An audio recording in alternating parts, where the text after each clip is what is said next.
So gluten can cause autoimmune disease. Autoimmune disease, and there are, to date, depending on who you ask, there are about 100 plus forms of autoimmune disease, including anything from autoimmune liver hepatitis to autoimmune thyroid disease to autoimmune skin disorders to autoimmune GI tract disorders, and gluten is a known culprit in many of those. So autoimmune disease, if you've been diagnosed with it and you haven't been told about gluten, you're missing the boat, folks. So make sure you, again, get this part figured out. Number 23, seizures, epilepsy. A very common manifestation of gluten exposure is seizure disorder or epilepsy. We've written extensively on this. There's a lot of research supporting this. As a matter of fact, the Discovery Channel actually had an episode a number of years ago on a child that whose mom was a celiac, and the child wasn't celiac, but the child developed epilepsy, and it was as a result of gluten exposure. So the child just manifested epilepsy instead of celiac disease. Different way to look at it. Number 24, gluten can cause leaky gut. And that's because gluten can disrupt the proteins in the GI tract that anchor the cells together and lead to microscopic pinholes in the gut, leading to, again, your poop leaking into your bloodstream. That's no good. Okay. Number 25, nerve pain and neuropathy. Gluten can cause neuropathy. I just mentioned that a minute ago, but again, chronic nerve pain. So if you struggle with burning of your feet, burning of your hands, paresthesias, numbness and tingling, what doctors oftentimes, I've seen this be misdiagnosed a lot, where somebody's been told they had carpal tunnel syndrome, and they did a surgery to open that tunnel up, and it didn't fix the problem. It's because their problem wasn't their carpal tunnel. The problem was they had a neuropathy. So very common manifestation of gluten exposure. Gluten can cause dizziness and loss of balance, and this is actually a form of neurological. Remember I said a minute ago that the neurological manifestations of gluten can take the longest to heal, and this is one of them. There's a condition called cerebellar ataxia that's been being researched very aggressively in the UK as a result of gluten exposure. Okay, next, thyroid disease, and this is both Graves'. I've seen it in both. So Graves' is a hyper, right? So it's an increase in thyroid function, but it's also Hashimoto's. So both of these are forms of autoimmune disease, and Hashimoto's is a low thyroid function. Two common questions we get. And then there's also nutritional, so gluten causes malnutrition, and there's nutritional thyroid disease, typically hypo. When your nutrition levels are low, your thyroid won't function and perform properly, and that can lead to, again, nutritional hypothyroid as well. So you could have any one of these different forms, and you want to think gluten as a potential trigger. Okay, asthma symptoms. Asthma symptoms, very, very common. One of the oldest known forms of gluten issues is called baker's asthma. And that's because when the bakers were throwing up the flour, they would breathe it in, and it would irritate and inflame their airways. So asthma is a very common manifestation of gluten sensitivity. Okay, so let's move on to 29. So I got to keep my eye on the number here. So gluten can cause 6 types of skin disease.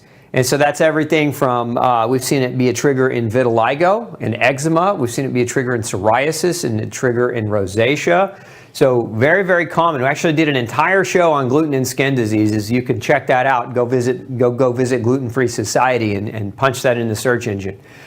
Gluten can be a trigger in autoimmune arthritis. So joint pain, if you've got lupus, if you've got RA, rheumatoid arthritis, if you've got something called reactive arthritis, if you've got psoriatic arthritis, if you've got spondyloarthritis, these are all forms of autoimmune arthritis that we know gluten can play a major role in triggering.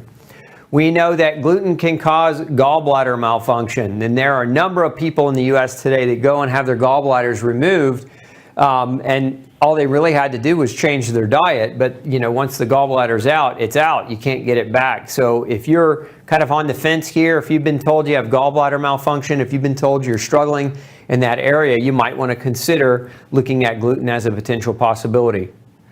32, it can cause IBS, and that IBS stands for irritable bowel syndrome. This is, and so it's gluten, but it's also grain, and this is an important delineation here, because some researchers are now finding that FODMAPs, if you haven't heard of FODMAPs before, these are types of sugars predominantly found in grain, but can also be found in other foods that can cause irritation to the bowel because they're very challenging and difficult to digest. So gluten and grains both can cause the IBS. We know that gluten can contribute to testosterone problems in men. So men, if you're feeling like your get up and go went up and left, you feel like you're having a hard time putting on muscle mass even though you're working out adequately, if you have sexual drive problems, like these are potential issues that men will face when they are being exposed to gluten if they're gluten sensitive. We know gluten can cause liver damage, and it can cause it in a number of different ways. It's similar to thyroid. We know that there's an autoimmune hepatitis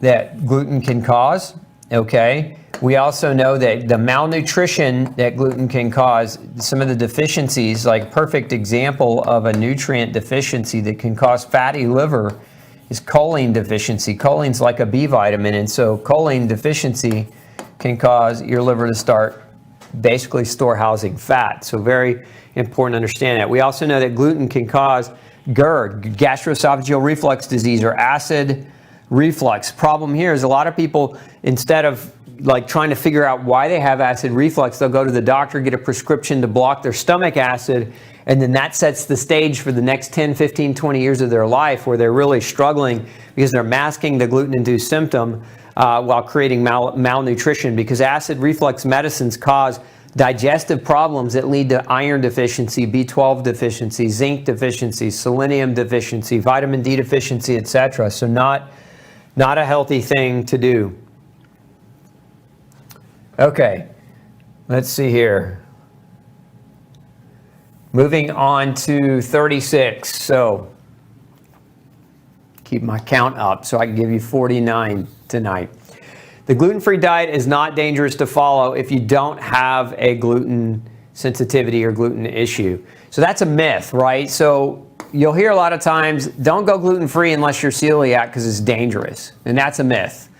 It's not a myth at all. There's no danger in going gluten-free. There's no risk for malnutrition. Where the danger is if you do go gluten-free is if you go gluten-free by eating a bunch of garbage junk food that's labeled gluten-free.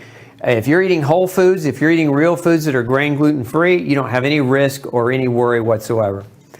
Most doctors are in the dark about gluten because the learning focus in medical school is nutrition deprived. 7 hours or less is the average amount of time a doctor will get training and nutrition. And remember, gluten is a nutritional issue.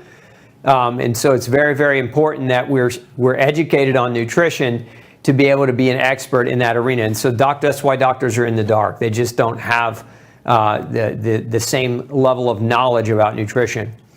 Okay, next, vitamin C can help heal inflammatory damage caused by gluten. There have been studies that show that some people won't really respond well to their diet until they start getting adequate vitamin C. Vitamin C is very important for the healing process. It helps to restore and heal collagen. It helps collagen fibers link together to form new tissue. And without that vitamin C, it can be very, very challenging to heal. We know that gluten gets blamed for health problems caused by exposure to pesticides. And this is one of the big issues that I see is that some people are reacting to glyphosate. They don't actually have a gluten sensitivity, but they are being poisoned by the pesticide. There's another type of pesticide commonly found in grains, is atrazine. So we know that pesticides can also cause poor health, and some of the symptoms can have overlap with gluten sensitivity. And so it's important. Some people are gluten sensitive and they're reacting to the gluten. They're also being poisoned by the glyphosate. And that's why when they go to places and they travel where glyphosate is banned, so like if you go over to Europe and some of the countries there, you don't feel quite as bad eating those food products that do have gluten in them because you're not getting the other poisons along with that. Doesn't mean you're not gluten sensitive. Again, and this is where I would encourage anyone who's not sure about whether it's glyphosate or whether it's gluten to get proper testing. Okay, next, gluten gets blamed for health problems caused by other proteins found in grain. If you've heard of lectins, Lectins are a class of proteins commonly found in grains that can cause health issues, especially things like IBS and joint pain. There's another example I can give you here, ATIs. ATI stands for Amylase Trypsin Inhibitor. This is a group of proteins that can be found, they're non-gluten proteins found in wheat that can cause leaky gut and can cause activation of something called a toll-like receptor, which causes gut inflammation. So this is another reason why sometimes people go and get tested for gluten. They feel bad when they eat grain. They're tested for gluten. The test comes back negative because the problem isn't the gluten per se. The problem might be the lectins or the ATI. And this is where if you have a good doctor who can rule these other things out as well, that's a smart thing to do. We know that gluten can be found in braces and orthodontic materials. So there's actually been a couple of case studies written up on children with braces reacting because they had celiac and they got a gluten-based adhesive in their orthodontic materials and it was making them sick. We know that gluten in cosmetics and skin products can cause health issues as well. Even though you oftentimes might hear that gluten can't be absorbed through the skin, this is actually one of those myths, because a lot of people, remember too, you can have leaky gut, you can also have leaky skin, and so rubbing lotion all over leaky skin, it goes right in, and now you have a systemic problem. So it doesn't have to, again, it's not always about what you eat. Sometimes it's about what you apply to your body directly. Okay, let's keep going here. There are hundreds of different gluten proteins found in grains. So this was discovered in 2012. A group of researchers out of Australia discovered it was about 400 new forms of gluten. 40 of them were more toxic than wheat, than the traditional gliadin found in wheat, barley, and rye. So it's oftentimes people don't realize that it's not just, gluten is not a plural, or it's not a singular term. It really shouldn't be gluten, it should be glutens, it should be a plural term. We know that quinoa is a bad gluten substitute because it contains gluten-mimiking proteins. There were a couple of studies published a few years ago that found that people with gluten sensitivity reacted to some of the proteins found in quinoa as well. It was the same type of reaction. There's no such thing as a gluten-free oat. By definition, the type of gluten in oats is named avenin. And so avenin is gluten. It's a type of gluten, and many people react to it, and that's why there's no such thing as a gluten-free oat. And if this is the first time you're hearing about it, I apologize. Somebody that gave you your original diagnosis should have been more informative, but now you're here, so now you can learn. Rice is a bad substitute for gluten-free diets, and one of the reasons why is it oftentimes contains toxic heavy metals. And so when you're trying to heal and repair, the cadmium, the arsenic, the potential for lead is very high in rice. It's actually even higher in brown rice. So a lot of people eat brown rice thinking it's healthier, but actually not so much, because that's where a lot of those heavy metals live. Rice also contains a form of gluten called orzonin that you don't want to get exposure to. Gluten can cause joint pain. This is why I wrote No Grain, No Pain.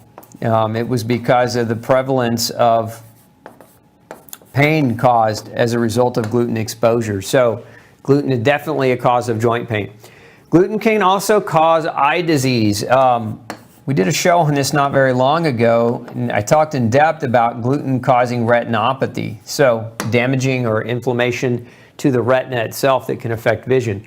We also know that gluten can cause cancer. I'm actually going to be talking at a conference here in the next couple months on this very topic, how gluten actually contributes to multiple different forms of cancer. Hey, don't forget to check out the rest of the series right here. Make sure you hit subscribe below. And as always, thanks for tuning in.